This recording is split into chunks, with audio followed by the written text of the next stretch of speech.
When this girl took a closer look at her Christmas tree, she made an extraordinary discovery.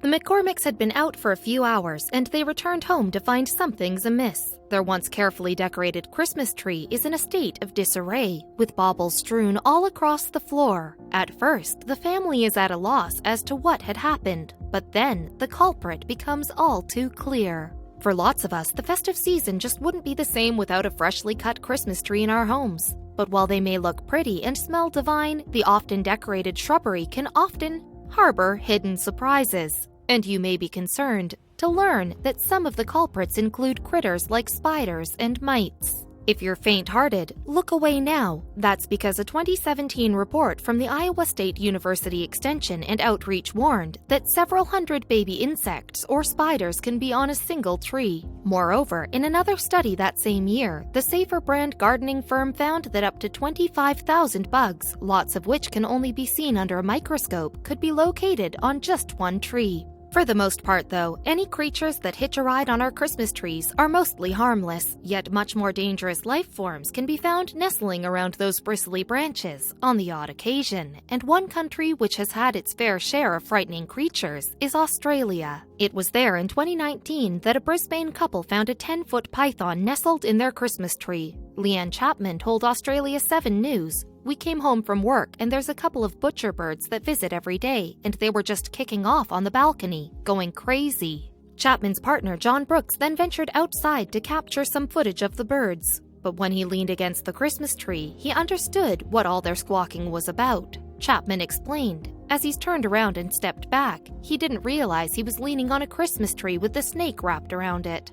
Understandably, the couple decided not to disturb the snake. Chapman said, "It wasn't bothered by us, it just stayed there for a few good hours, and we watched it through the window." Luckily, though, the reptile soon grew tired of its new festive hangout, and it was only as it slithered away that Chapman and Brooks realized what a whopper it was. Speaking of the python, Chapman confirmed it was really big. After the initial shock wore off, it was a really beautiful snake. In the end, Chapman was actually pretty happy about her visitor. She explained, "It was actually quite nice to see it up close because I'd never seen anything like it before." But Chapman and Brooks aren't the only people to have had an unexpected visitor in their Christmas tree in Australia. The McCormick family hail from the Coromandel Valley near Adelaide, and in December 2020, they were getting ready for the festive season, having put up their decorations early. Among the seasonal additions to the McCormick's home decor was an artificial Christmas tree. As is tradition for many families, they had adorned it with baubles and lights, keeping to a blue, silver, and pink color scheme, according to The Guardian. It seemed that every decoration had been carefully placed, except for one addition that would later find itself a branch to perch on. Before venturing out that day, daughter Talia was sure to close the back doors, turn the lights off, and put the dogs out. But there was one eventuality she didn't prepare for. Because when Talia returned home with her family 3 hours later, they found an uninvited visitor, making themselves comfortable in their Christmas tree. Revealing what went down, Talia told The Guardian newspaper in December 2020, "I think the dog went straight to the Christmas tree and was sniffing around, and Mom thought it was a bit weird. There were baubles all over the floor, and she looked up and there was a koala in our tree." That's right, the McCormicks had found a young and quite confused koala perched among the branches of their Christmas tree. Tyler added, "It was pretty tangled up in the lights. It was a fake tree, and very odd, but she still tried eating the leaves off of it. I saw her munch down on some, but she stopped when she realized it was plastic." Talia's mom Amanda had seen koalas on trees outside their home in the past, but she was still surprised by the sight and later told The Guardian, "I thought, is this a joke? I thought one of my kids may have put a stuffed toy in there, but no, it was a real live one." With that in mind, she reached out to the Adelaide and Hills Koala Rescue, who apparently also thought that they were being pranked.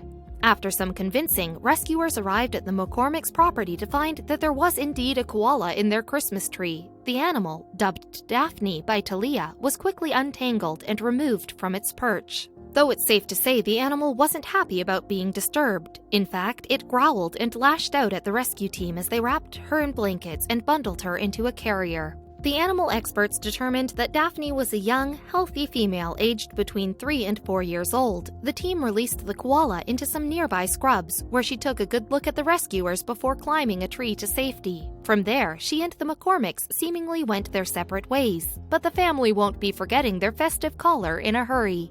Co-founder of Adelaide and Hills Koala Rescue, Dee Hearn Helen suggested that Daphne had likely wandered into the McCormicks' house to have a nosy around. She explained it's not actually that hot, so they wouldn't be seeking shade, particularly at the moment. Koalas are curious and they're in the suburbs.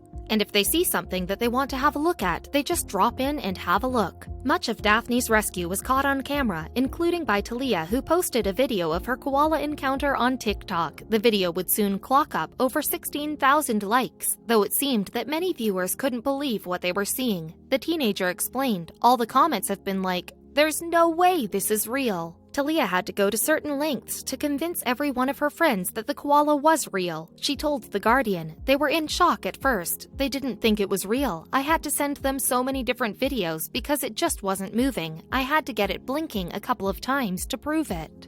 For some people, though, the McCormicks' run-in with the koala wasn't surprising. They seemed to think that basically anything goes when it comes to wildlife in Australia. Talia explained, "The ones that do realize it's real, they're like, 'Oh, next we're going to be riding a kangaroo to school, and this is a true Aussie Christmas.'" Finding weird wildlife in your Christmas tree isn't just an Aussie tradition, though. Yep.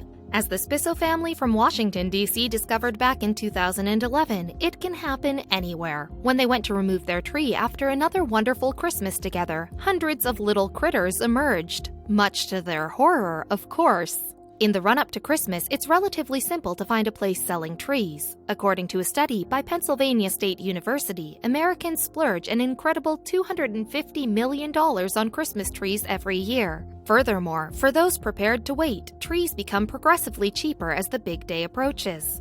Although most people buy their tree ready cut to take home, some choose to actually chop it down themselves, and in 2011, the Spisso family were among that number. Matt Spisso, his wife Heather, and their 3 kids, Maya, Maddie, and Zach, traveled to Hardy Farms, Maryland, to pick out a tree and cut it down. The location is somewhat famous in the area, as Hardy Farms has been selling Christmas trees since 1962. The Spissos picked December 3rd to get their tree, which just happened to be a Saturday. In fact, that's actually a very popular time to pick up these festive favorites. Indeed, data suggests that the first Saturday following Thanksgiving is when most Americans prefer to buy a tree. Christmas tree farms have become a widespread business in Maryland thanks to this kind of demand. Yet growing trees is no easy task. In fact, they require a lot of maintenance, as well as spraying the trees with herbicides and fungicides to counteract disease. Farmers also have to watch out for insects, rodents, drought, and fire. Whether or not the Spissos were aware of all of this isn't clear. What is known is that the family enjoyed a regular Christmas. Of course, when the season was finished, though, the tree needed moving. However, a few days before the family was due to get rid of the tree, the 5 of them made a surprising discovery. As they came to take the tree down, the family discovered hundreds of small creatures. The majority of these were clustered around the Christmas tree, but also many had spread to the interior walls and even the stairway. Studying them further, the creatures turned out to be baby praying mantises.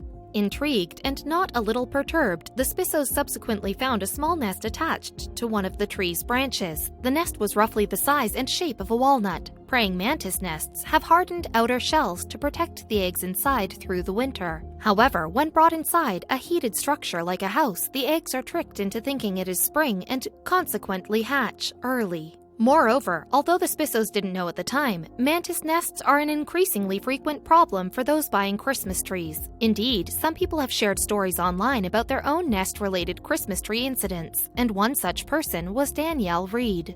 If you happen to see a walnut-sized shaped egg mass on your tree, don't fret, clip the branch and put it in your garden, Reed wrote on Facebook. "We had 2 egg masses on our tree this year. Don't bring them inside, they will hatch and starve." Reed's post went viral, with over 75,000 people sharing the warning about the mantis nests. And many readers were moved to comment, with attitudes ranging from gratitude to disgust at the thought of having so many insects hatch in their homes. One user even said she had suffered a mass hatching of hundreds of mantises.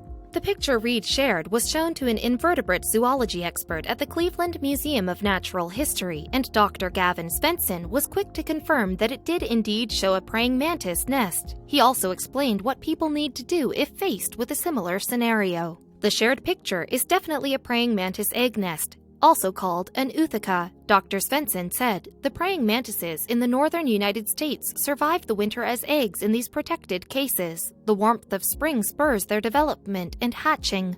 Speaking to WOIO, Dr. Svensson added, putting the egg case outside quickly is critical if you want them to survive normally to hatch in the spring. Going from cold to warm and then back to cold can cause problems and reduce their chances of survival. Good, considered advice, for sure, but Dr. Svensson's guidance could still set a few minds thinking. That's because some people might wonder why on earth they would want the creatures to survive, but the truth is that praying mantises can be an excellent addition to your garden. The insects can actually reduce the number of other pests in your yard. Annoyances such as flies, moths, and even locusts all feature heavily on the mantis's menu.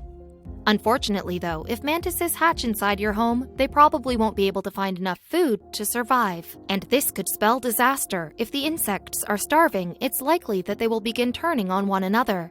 This is the grisly scenario that faced the Spisso family. Rather than be grossed out by the wanton cannibalism in their living room, though, the Spisso kids were enthralled, and they were likely even more excited when Dad Matt bought each of them a terrarium in which to house a few dozen of the mantises. And as a result, the children could now study their new pets at will. It seems young Maya Spisso especially enjoyed examining the mantises and witnessing how the insects drank water or interacted with their terrarium. Dad Matt, meanwhile, was pleased with how his children dealt with the new additions to the family. "I think it's neat," he said. "I think it's a learning experience for the kids."